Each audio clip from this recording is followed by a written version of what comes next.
What is up, people YouTube? It is I, Super Mario Zilla, or you can call me Vinny, and today we're going to take a look at the Marvel Legends Doc Ock.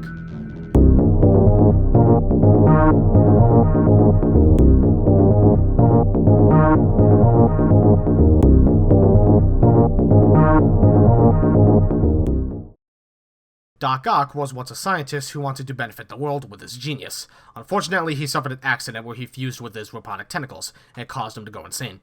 I don't know, that's one of the origins I'm familiar with, and for all I know, I probably got the info wrong.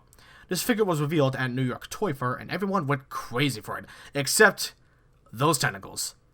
The fucking tentacles. I'll tell you what I mean later. Let's get started. I really must express that the sculpt on this figure itself is fantastic. It's really good.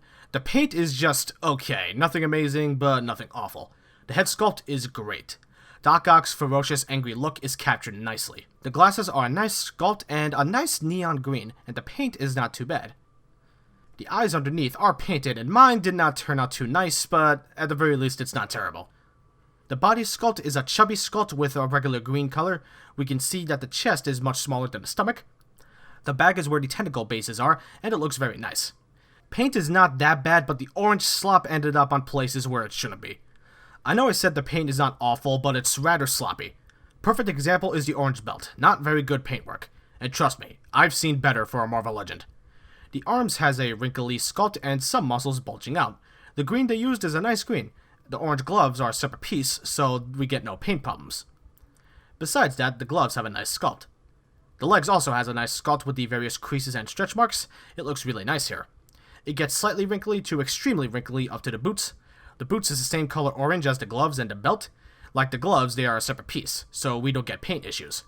Ock has a great sculpt, but the paint is not the best looking, even for the price point. Doc Ock's articulation is actually pretty nice, especially, for his size. It's actually one of the best articulated Marvel Legends, and I'll go over why. Head is on a ball hinge, which is one of the weakest points because, well, he can't really do much. He cannot really look down all that far. And looking up, pretty much a near impossibility. But it's because this hinge is so damn stiff. That's not good. We have an excellent diaphragm joint. He can crunch forward about this far, and crunch backward about this far, which is really good. This is one of the best diaphragm joints that a Marvel Legend could ever give us. It's really nice. That's really nice. Arms are on swivel hinges, 360. He can hinge up about this far, not without forcing it, so be careful. Biceps can swivel. We have double hinged elbows, which moves just a tiny bit more than 90 degrees, which is okay. Legs can kick forward about this much, which is okay. He doesn't need to do high jump kicks. Kick back almost non-existently, and has stupidly good splits. Stupidly good splits. Spider-Man once again needs to be ashamed. Thighs can swivel. Knees are on a double hinge, and that's just a little bit more than 90 degrees, which is okay. He doesn't need to do, that much crazy stuff. We have a boot swivel. Ankles can hinge down about this far, which is pretty good. Hinge forward about this far, which is, that's okay. It can do the ankle rocker. So Doc Ock is not the, it's not the most posable Marvel Legend in the world, but he still gets pretty good points of articulation. And for a size, it is actually quite nice. Maybe not as nice as the Toy Biz one. Thankfully, it still works.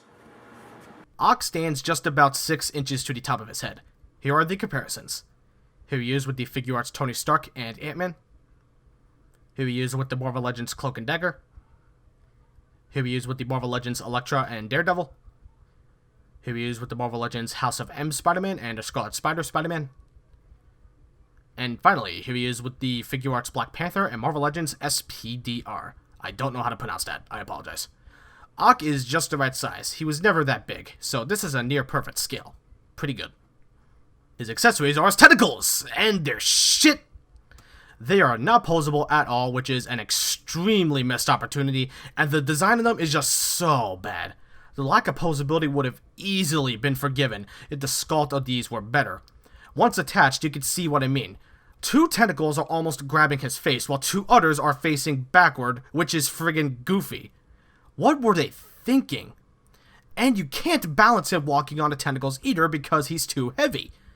These tentacles suck, and Hasbro should be ashamed of themselves for making them as shitty as they are. They get the official epic fail for these. So, buy, don't buy, or wait for a sale.